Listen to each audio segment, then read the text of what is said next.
Ari Kriting berikan rumah atas nama Indah Permatasari banjir pujian. Baru-baru ini rumah keduanya rampung dibangun, Ari dan Indah pun membagikan momen saat mengurusi surat tanah dan rumah.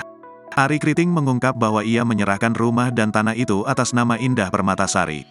Tanda tangannya atas nama Indah Permatasari, jadi rumah ini semuanya atas nama Indah Permatasari, kata Ari Kriting. Jadi saya cuma numpang tinggal di sini, sambungnya. Ari Kriting berharap bahwa rumah tangganya akan baik-baik saja agar ia tak perlu jatuh miskin. Saya hanya berharap bahwa rumah tangga ini akan baik-baik saja, kata Ari Kriting. Karena kalau terjadi sesuatu yang buruk pada rumah tangga ini, saya akan tidak punya apa-apa, sambungnya.